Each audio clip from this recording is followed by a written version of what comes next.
You are now listening to Mark's Unexplained World by Mark the Medium, available on Apple Podcast, Substack, YouTube, Spotify, Amazon Prime, Podbean and most other podcast platforms.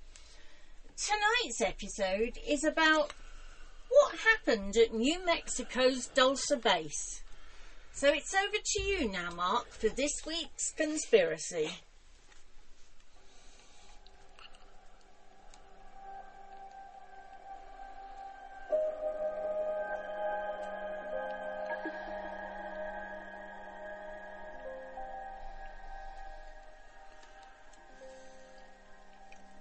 Dulce Base is a rumoured underground facility in Dulce, New Mexico, which is associated with many conspiracy theories about extraterrestrial experiments and military involvement, with the base itself being said to be located beneath the Archuleta Mesa near the small town of Dulce in New Mexico. The legend of this base began back in the late 1970s, primarily through the claims of the Albuquerque businessman, a Mr. Paul Benowitz, who believed he was intercepting communications from alien spacecraft, theorising that a secret underground base existed where both human and aliens collaborated on experiments, with these experiments including things like extraterrestrial research, military involvement, cattle mutilations, genetic manipulation and hybridization with alien species, with some narratives even suggesting that the US military themselves were complicit in these activities. The Dulce Base legend has, over the years, become a significant part of UFO lore, drawing interest from both conspiracy theorists and tourists alike, and so, consequently, the town now hosts an annual Dulce Base UFO conference, which attracts enthusiasts eager to discuss the theories surrounding the area.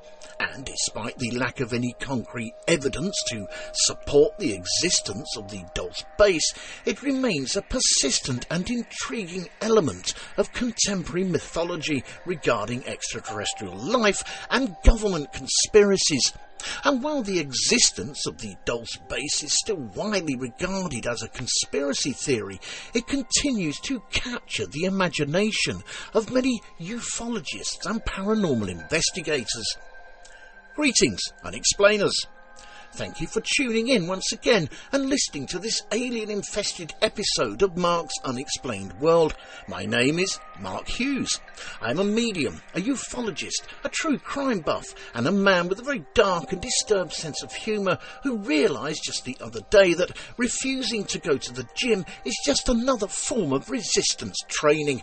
But to give you a better idea of who I am and what I do, every week, usually on a Friday night, although occasionally over the weekend, allowing for bank holidays and busy weekends, I do a podcast on the many wide and various subjects that fall under the Unexplained banner. These include ufology, hauntings, disasters, and a myriad of all sorts of other paranormal phenomena, including true crime, unsolved crime, serial killers, the darker side of some past celebrities, and the occasional missing person that often goes completely unnoticed. So, if you are listening to this show on YouTube, please give us a review or an opinion of this episode's subject that I can reply to, a thumbs up, subscribe to my channel and hit that notification bell. Or, if you are listening on any of the other podcast platforms, again, why not give us a like and a follow? And if you get a few minutes spare, perhaps you might like to check out my social media groups and pages, including Facebook, Instagram and TikTok, to name but a few, which are filled daily with all things unexplained and crime. I'll put the links to some of my socials in the description. In this episode, I'm going to tell you about the alien invasion surrounding what happened at New Mexico's Dulce Base.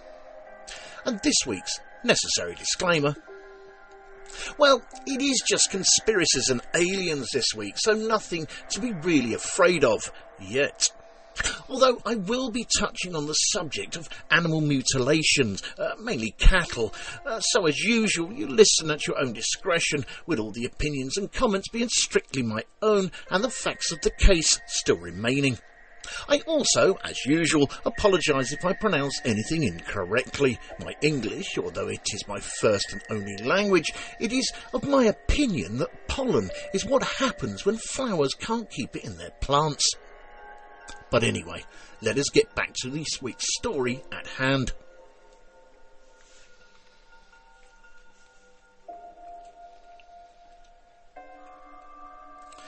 According to Wikipedia, Dulce is a census-designated place, or a CDP for short, in Rio Arriba County, New Mexico, in the United States, with a population, as of the 2010 census, being 2,743, and, with a populace being almost entirely Native American, it is the largest community and tribal headquarters of the Jicarilla Apache Reservation.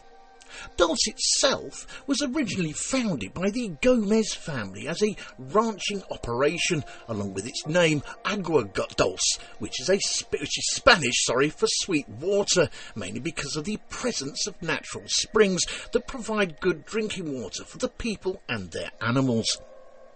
The original homestead was founded in 1877 by Jose Eugenio Gomez, and the aforementioned Jicarilla Apache Reservation was established 10 years later in 1887, when the Apache people were actually forced into it. The Gomez Ranch is currently being kept under Manuel Gomez, although the ownership is surrounded by reservation land, with the Denver and Rio Grande Railroad constructing its San Juan extension through Dulce in 1882 and its post office in 1892, along with a sawmill and a logging railroad running southwest as far as Mills Lake from about 1914, both of which closed in around 1930. Statistically, and according to the United States Census Bureau, the census-designated place has a total area of 12.9 square miles, or 33 kilometres squared, of which 12.8 square miles is land and 0.1 square miles is water.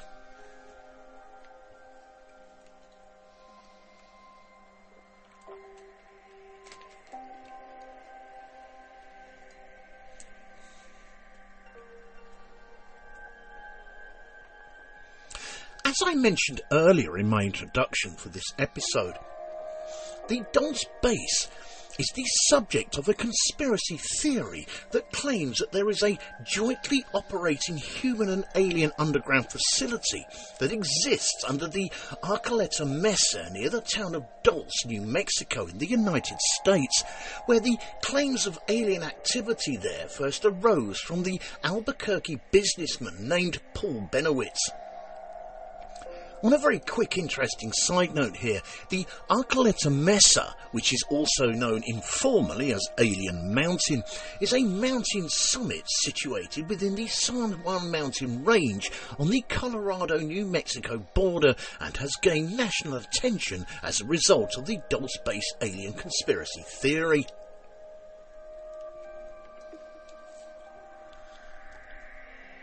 For many years, ufologists have claimed that extraterrestrial experiments on humans, with the military's help, are occurring inside the secret structure, which is allegedly a 7-story military facility known as Dulce Base, that is located underneath the Archuleta Mesa in Dulce, New Mexico, which in turn has made the small community a magnet for both paranormal investigators and alien conspiracy theorists.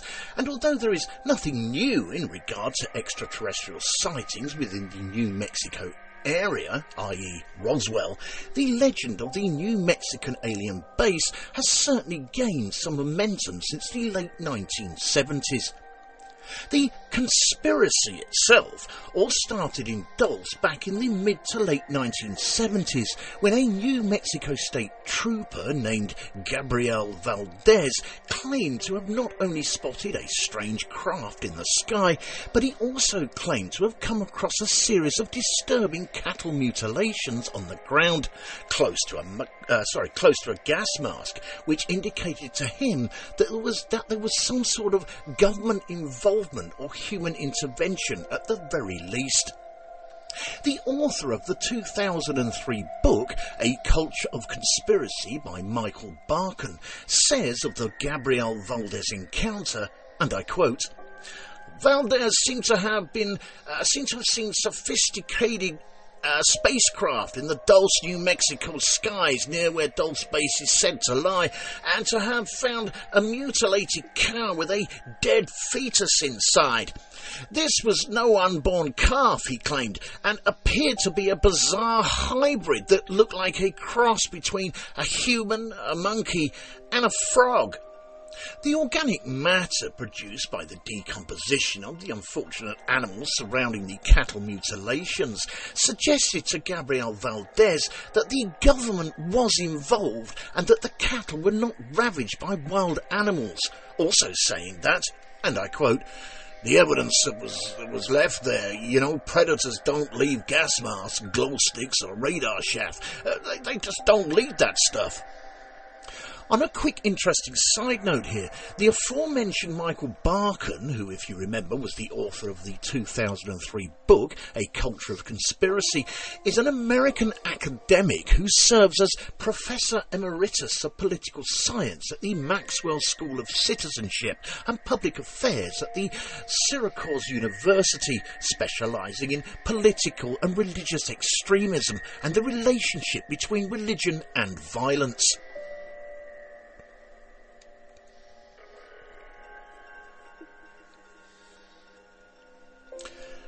If you remember, the actual claims of any alien activity in Dulce first arose from the Albuquerque businessman Paul Benowitz in 1979. However, over time, Benowitz was also started to become convinced that he was intercepting electronic communications from alien spacecraft and installations outside of Albuquerque. And by the late 1980s, he believed that he had discovered a secret underground base near Dulce that was populated by both grey aliens and humans. And in 1983, he was so adamant of his discovery's origins that he then took his claims to the popular press.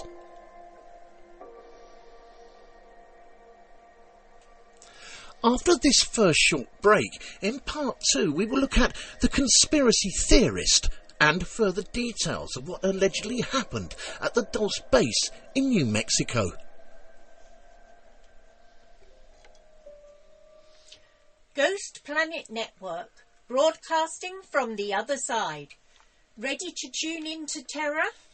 The Ghost Planet Network is your new home for original paranormal content, streaming straight from beyond the veil.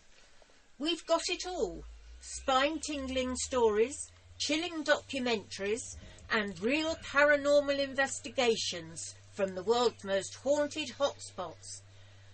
Perfect for believers, skeptics, and anyone who loves a good scare. Join the paranormal TV revolution. Get unlimited access for just £12 per year. Tune in now. Email us at neil.hapra@gmail.com to sign up. That is neil.haprc@gmail.com.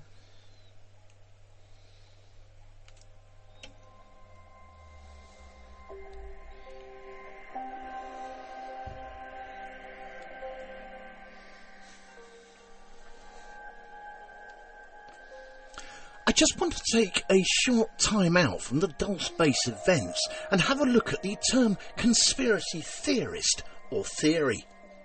Well, according to Wikipedia, A conspiracy theory is an explanation for an event or situation which asserts the existence of a conspiracy and is generally held by a powerful sinister group who are often political in motivation when other explanations are more probable. The term conspiracy theory generally has a negative connotation, implying that the appeal of the conspiracy is based on prejudice, emotional conviction, insufficient evidence and or paranoia, with the Oxford English Dictionary defining it as, and I quote, "The theory that an event or phenomenon occurs as a result of a conspiracy between interested parties, specifically a belief that some covert but influential agency, typically political in motivation and oppressive intent, is responsible for an unexplained event." The earliest known usage of the term conspiracy theory was by the American author Charles Astor Bristed, who, in a letter to the editor which was published in the New York Times on the 11th of January in 1863, used it to refer to claims that British aristocrats were intentionally weakening the United States during the American Civil War in order to advance their financial interests. The term conspiracy theory in itself, believe it or not, is also the subject of a conspiracy theory, which posits that the term was popularised by the CIA to discredit conspiratorial believers by making them the targets of ridicule. Conspiracy theories can often change from historical events to modern-day beliefs, along with these notable examples. Number 1. The moon landing hoax. Many conspiracy theorists believe that the Apollo moon landings back in 1969 were staged by NASA and the US government to win the space race against the Soviet Union, with proponents arguing that the evidence, such as both the lack of stars in the photographs along with the waving flag, suggests a studio setting rather than the lunar surface. Number 2. The JFK assassination.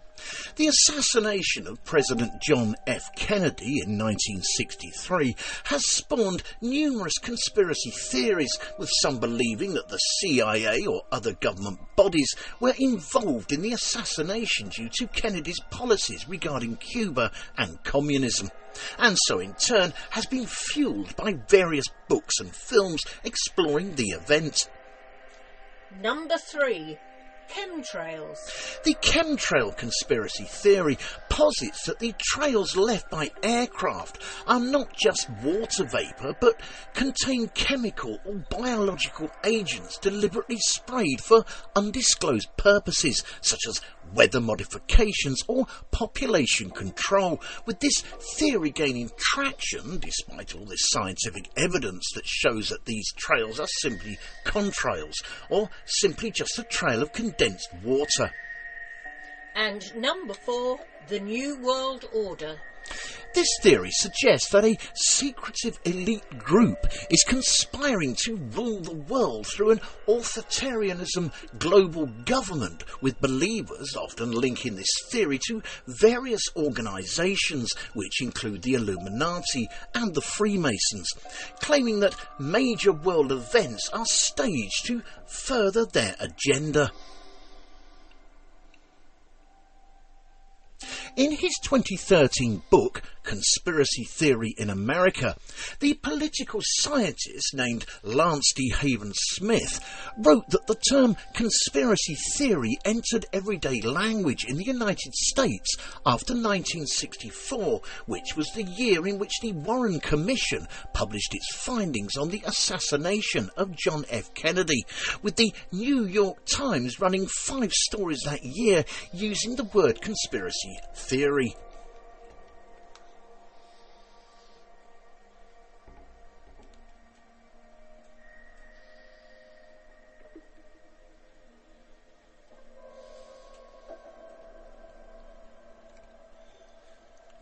When Paul Benowitz took his claims regarding the Dulce Base to the popular press in 1983. The story then spread rapidly within the UFO community, and by 1987 the ufologist John Lear claimed that he had independent confirmation of the base's existence, with Lear even going as far as to say that he had descriptions of at least 5 different alien species who had allegedly visited the Earth, which then in turn influenced the conspiracy theorist Thomas Allen Levesque. However, later in the final years of his life, Levesque admitted to fabricating all the Dulce Base stories as a form of creative writing. In 1986, George Clinton Andrews, who was a political scientist, discusses the Dulce Base legend in his book Extraterrestrials Amongst Us, which in turn then contributed to the spread of the Dulce Base conspiracy theory. And in 1988, the tabloid Weekly World newspaper also published a story about the base with the headline reading, and I quote, UFO base found in New Mexico, which claimed that, and again I quote, diabolical invaders from another solar system have set up a secret underground base in the rugged mountains of northern New Mexico, so they can Shanghai human guinea pigs for bizarre genetic experiments. The Weekly World News story did use supposed quotes in their article from the ufologist named Leonard H. Stringfield as a source for its claims. However, when Stringfield heard about the story, he then protested by saying, and I quote, "I've never read such a distortion of facts in my life."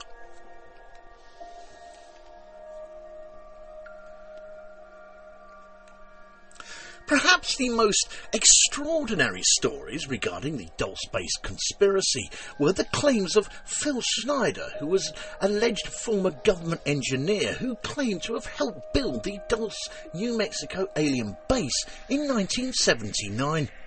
But before I go into his story, let's have a look at a short bio for Phil Schneider. Well, according to various sources, Phil Schneider was an American self-proclaimed geological and structural engineer who gained attention in the mid-1990s for his controversial claims regarding secret government projects, underground military bases, and encounters with extraterrestrial beings. Details about Schneider's early life and education are pretty scarce and largely unverified. However, he did claim that his father, Oscar Schneider, was a German U-boat captain during World War II and later worked for the United States Navy as a medical officer involved in nuclear medicine. In 1995, Phil Schneider began giving lectures about his alleged experiences with secret government projects and extraterrestrial beings, with his primary claims including: Number 1. The Dulce Base incident. Phil Schneider asserted that in 1979 he was involved in a firefight between humans and extraterrestrial entities deep underground at the Dulce Base, resulting in the deaths of 60 human personnel, but more on that later. Number 2. Government collaboration with aliens. He also alleged that the US government had been collaborating with alien species since the 1950s, engaging in technology exchange programs. And lastly, number 3, black budget projects. He often spoke about black budget programs funded by clandestine government operations involving trillions of dollars used to build underground facilities and develop exotic technologies. On a short interesting side note at this point here, a black budget program refers to government financial allocations that are designated for classified or covert operations, which are often hidden from public scrutiny to protect national security interests. I think what is most interesting about Phil Schneider's claims was that throughout his lectures he always managed to present photographs, diagrams, and even alleged government documents as evidence to support his theories. On the 17th of January in 1996, Phil Schneider was unfortunately found dead in his apartment in Wilsonville, Oregon. And although his death was officially ruled a suicide by the Clackamas County Coroner's Office, some of his supporters, along with his family members, have disputed this conclusion, suggesting that he was murdered due to the sensitive information that he disclosed, pointing to both the unusual circumstances of his death and the disappearance of all the documents and artefacts that he allegedly possessed. But however you look at it, and I think it's fair to say that Phil Snyder's claims have had a lasting impact on conspiracy theorists and UFO communities from around the world.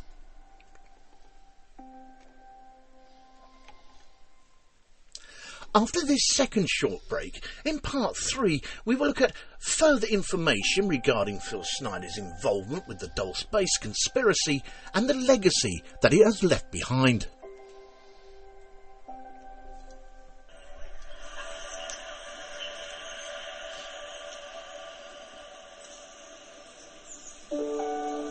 Fright Nights was established in 1999 as the first company in the world to offer overnight ghost hunt experiences to the general public, pioneering paranormal events since the last century. Fright Nights operate at hundreds of the UK's most haunted and exclusive venues. All events have their own team of experienced paranormal investigators, mediums and psychics. They have a VIP members club for regular returning guests, offering loyalty discounts and exclusive invitation-only events. They can also host private events for your family and friends. You can contact them on 07 852 998 628 or email them at office@frightnights.co.uk. Or take a look at their website at www.frightnights.co.uk, where you can see the many locations they investigate and learn about them and the opportunities they have available. Hundreds of ghost hunters join Fright Nights every month for the most thrilling ghost hunting experiences they'll never forget. If you haven't been on a ghost hunt before, then why not join them to see what it's all about? Why not visit their social media sites for up-to-date information on all the places they visit and to see what's coming up in the future? They look forward to seeing you all soon. Fright Nights Ghost Hunting Events. Remember, only the original will do.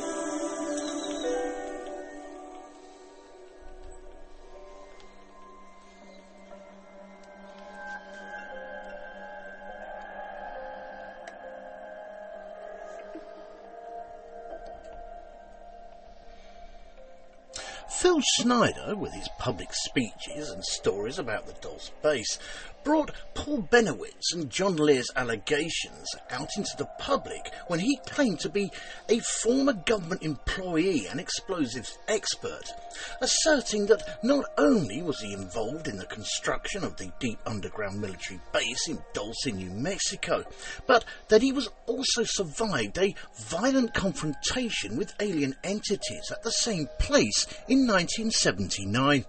Claiming that not only to have seen the beings below, but to have lost several fingers during a firefight between terrified soldiers and frightened alien lifeforms, with both the origin stories of the Dulce Base legend, to have the US government encountering various kinds of alien entities and breaking a deal for peace. And while Snyder's claims that roughly 60 people were killed in the purported firefight below the desert, none of his statements have ever been proven or verified. However, it has to be said that he certainly was missing numerous digits, with 2 missing from his left hand and 3 from his right, along with limited motion in his shoulders, all of which again he claimed to have sustained during the conflict. Phil Snyder also claimed that the Dulce Base was merely one out of 129 hidden facilities of its kind in the United States, and that he and his supporters have alleged that the so-called black budget likely falls in the secret research of these alleged facilities, which, according to numerous reports, has been estimated to range between $50 billion and $80 billion.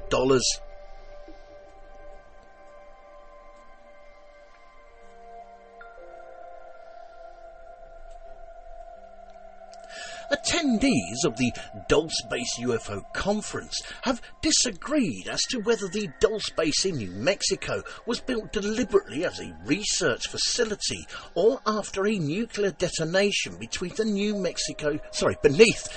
Mexican desert back in 1967, when the US government was attempting to stimulate the subterranean gas reservoirs when it encountered the alleged cave-dwelling aliens. The political scientist Michael Barkan wrote that Cold War underground missile installations in the area gave superficial plausibility to the rumours, making the Dulce Base story an attractive legend within ufology. And also, again, according to Michael Barkan, he says regarding any experiments and abductees and firefights between alien and Delta Force, place the Dulce legend, and I quote, "well outside even the worst far-fetched reports of secret underground bases."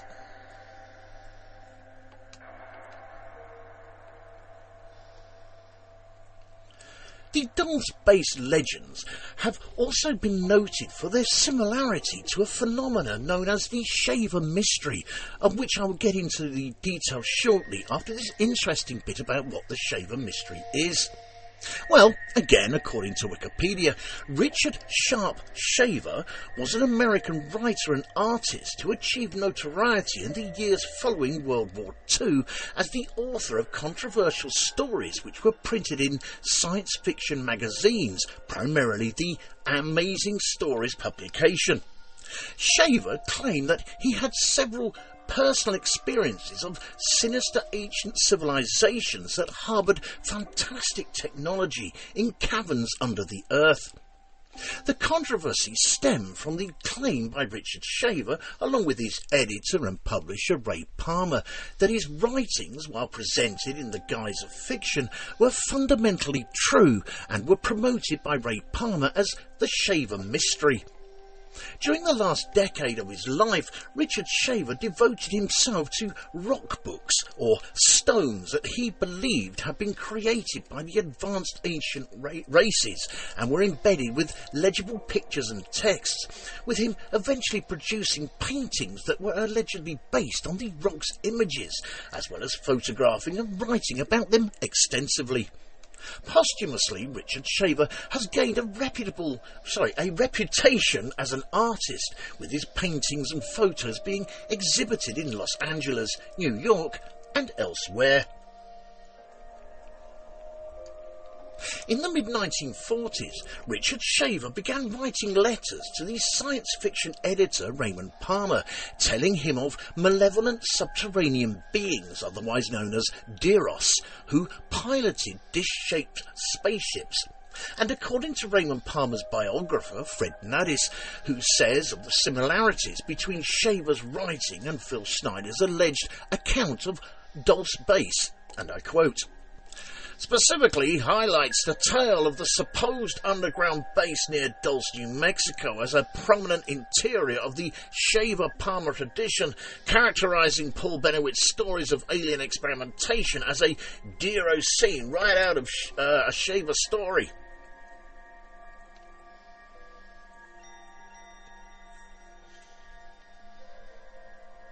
There is no shortage of rather questionable illustrations regarding the layout of the Dulce Base, with so-called experts who are confident that it reaches at least 7 stories and 2 miles under the ground. And the further underground the complex goes, the deeper and possibly darker the military presence is felt. And according to the experts, each floor is said to be designated for specific research, which ranges from mind control on human beings to genetic experiments resulting in an alien-human hybrid, with some of these diagrams even claiming that grey and reptilian aliens had their own housing. Employees also allegedly claim that the 6th floor, otherwise known as the Nightmare Hall, is the most terrifying of all, where the screams of human victims being experimented on are often heard throughout the corridors. Allegedly, that is.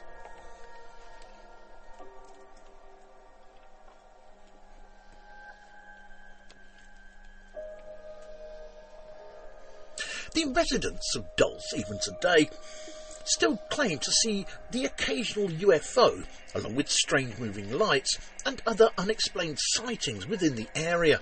And the Jicarilla Apache Legislative Council president, named Ty Vicente, says that he, and I quote, has embraced the notion of a Dulce base, partly in a push to stimulate tourism. And in 2016, the town hosted the Dulce Base UFO conference at the local casino hotel.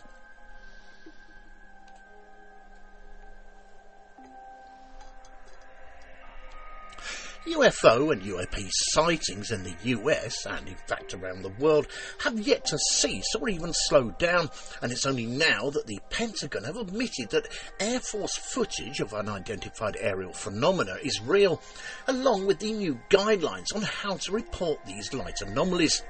And although there is no hard evidence of the weird things that may or may not, as it were, be going on at the Dulce base, rumours continue to circulate, and even though the existence of a New Mexico alien base itself remains entirely unproven, the reports of it are well documented.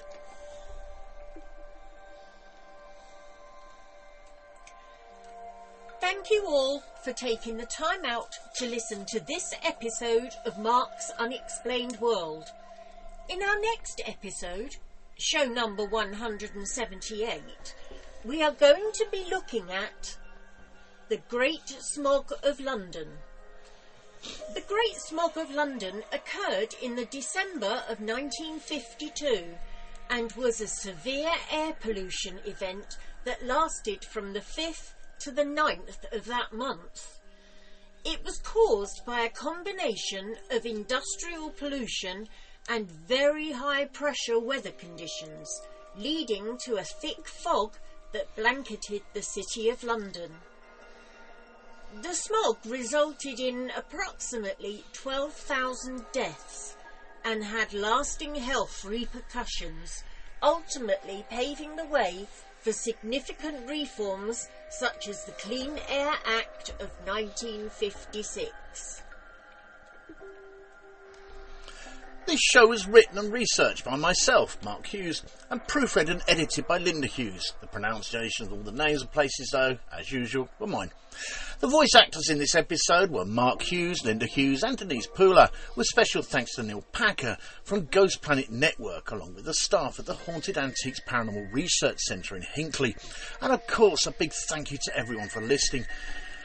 We never run out of ideas here at the office for the Mark's Unexplained World podcast, but if you know of any other intriguing stories under the Unexplained banner, including ufology, hauntings, disasters, and any other sort of paranormal phenomena, as well as true crime or unsolved crime and missing people, just drop me a direct message and I'll see what I can do.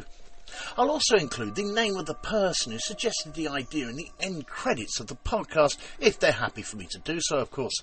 And again, just to add, if you are listening to this show on YouTube, please give us a review, a thumbs up, and subscribe to my channel. And if you are listening on any of the other podcast platforms, again, give us a like and a follow. Hopefully, you're downloading from your chosen platform as well. Mark's Unexplained World, because there's more to the paranormal than meets the third eye. And remember, guys, keep it real, because being real is better than being perfect. No AI was used or harmed in the making of this or any other episode of Mark's Unexplained World. This show and all its contents are covered by basic copyright of Mark the Medium.